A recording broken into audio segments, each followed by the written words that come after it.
नाज़िम आला मरकज़ी जमीयत अहले हदीस हाफिज ज़ाकिर रहमान सिद्दीकी की तरफ से दो टोक ऐलान किया गया है कि मौलाना शहजाद भट्ट के मुजरिमों को गिरफ्तार न किया गया तो मरकज़ी जमीयत अहले हदीस अपने उलमा के तहफ़्फ़ुज़ के लिए प्रेस क्लब के सामने एहतजाज करेगी। आइए मज़ीद जानते हैं इस रिपोर्ट में कि जैसा कि गुज़िश्ता रोज़ मौलाना शहजाद भट्ट साहब और उनके मासूम बेटे पे जो कातिलाना हमला हुआ है, हम इंतज़ामिया से ये मुतालबा करते हैं कि वो फ़ौरी तौर पर मुल्ज़मान को, उन जराइम पेशा अफराद को जो कि मुख्तलिफ़ जराइम में मुलव्वस हैं,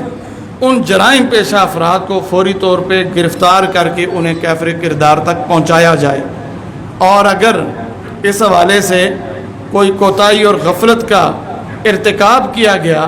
तो इंशाअल्लाह ताला फिर हम नमाज जुमा के बाद प्रेस क्लब के सामने इंशाअल्लाह ताला हम इस इंतज़ामिया के ख़िलाफ़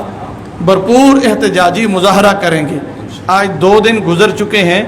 अभी तक उन हमला आवरों को गिरफ़्तार नहीं किया गया और मौलाना साहब शदीद ज़ख्मी हैं। उनका मासूम बेटा वो मौत व हयात की कश्मकश में है। ये भी हमारी बहुत बड़ी कमज़ोरी है। हमारा एक बहुत बड़ा आलिम दीन जामिया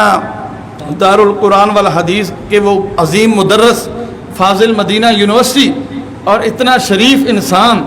और बेज़रर इंसान जिसने आज दिन तक शायद किसी चिड़िया को भी पत्थर ना मारा हो, उनके ऊपर इतनी बेदर्दी के साथ और इतना बड़ा जुल्म, इतना बड़ा सितम और ऐसे अफराद की तरफ से जो पहले भी मुख्तलिफ जराइम के अंदर मुलव्वस हैं, आज इस इजलास के ज़रिया से हम ज़िली इंतज़ामिया से, DPO से, DCO से ये मुतालबा करते हैं कि इन हमला आवरों को फ़ौरी तौर पर गिरफ़्तार किया जाए और इनके ख़िलाफ़ फ़ौरी तौर पर तादीबी कार्रवाई की जाए और अहले इलाका को इस किस्म के जराइम पेशा अफराद से पाक किया जाए।